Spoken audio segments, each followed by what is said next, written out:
Hello friends, good afternoon.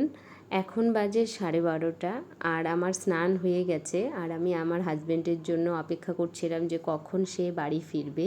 সে আমাকে phone করে বলল যে আজকে বাড়ি যাব, আজকে যেহেতু ছুটি আছে তো আজকে একটু বাড়ি যাব। আর ও এখনও আসেনি কাজের থেকে। তো আজকে সানডে, ওর সানডেতেও কাজ হয়, তো একটু ফিরতেও লেট হচ্ছিল। তো আমি সেটার জন্যই একটু দেখছিলাম তাকে। তারপরেই কিছুক্ষণ পরেই ও চলে আসে এবং এসেই আমাকে বলছে যে রেডি হয়ে নাও তাড়াতাড়ি। তারপরেই আমরা দুজনে রেডি হয়ে গেলাম খাওয়া দাওয়া করে এবং বাড়ির উদ্দেশ্যে রওনা দিয়ে দিলাম। এই রাস্তা দিয়ে যাওয়ার সময় দেখছি যে অনেক মানুষ পাট ছুলতেছে। আর এই পাট ছোলা দেখে আমার বাড়িতে যে পাট ছুলতো সেই আগের কথাগুলো আমার মনে পড়ে গেল। তো প্রায় 2 বছর আপ হলো যে আমি এখন পাট ছুলতেছি না।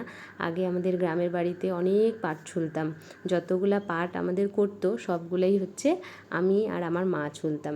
তো সেগুলা দেখে অনেকটা ভালো লাগলো। এবং জানো তো যে গ্রামের যে কাজগুলো হয় সেগুলা অনেক কষ্ট হয় ঠিকই, কিন্তু সেগুলাতে অনেক প্রাণ থাকে, যেগুলো শহরের মানুষ কোনো দিনও ফিল করতে পারে না।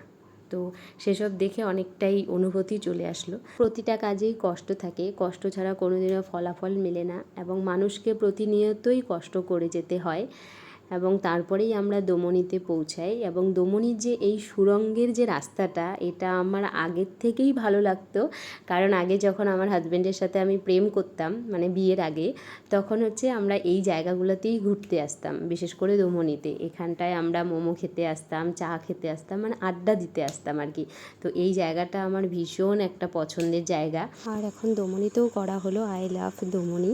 তো সেখানে আমরা একটু দাঁড়িয়ে ফটোশ্যুট করলাম এবং এটার কাজ কিছুটা বাকি আছে, তো হয়ে গেলে আরও বেশি সুন্দর লাগবে। তো এখান দিয়ে যেতে যেতেই দেখছিলাম যে একটা কাকু হচ্ছে ফুচকার দোকান লাগাইছে। তো এই কাকুটার দোকানে আমরা প্রায় ফুচকা খেতাম, সেটা আগের থেকেই খেতাম। তো তারপরেই সেখানে আমরা একটু দাঁড়ালাম ফুচকা খাওয়ার জন্য। তো তারপরে ও খাচ্ছিল আর আমার কেন জানি না আজকে ফুচকাটা ভালো লাগছিল না। তো আমি 2-3টা খেয়েছি আর খেতে পারিনি। তারপরেই আমরা আমাদের বাড়ির রাস্তায় যাই।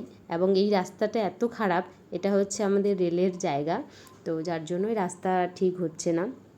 দমনির জায়গাগুলো অনেকটাই সুন্দর, তো সেই জায়গাগুলা একটু খারাপ লাগছে এ কারণেই, কারণ রাস্তাটার অবস্থা খুবই খারাপ আর এই রাস্তাগুলো ঠিক হচ্ছে না, কারণ রেলের জমি যেহেতু, এই জন্য এগুলো আর ঠিক হচ্ছে না। তো ফাইনালি আমরা বাড়ি পৌঁছালাম, এটা হচ্ছে আমাদের বাড়ি।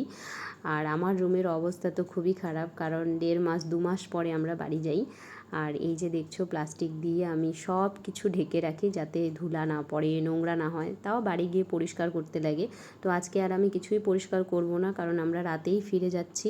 তো আজকের জন্য ব্লগটা এখানেই শেষ করছি। Bye bye.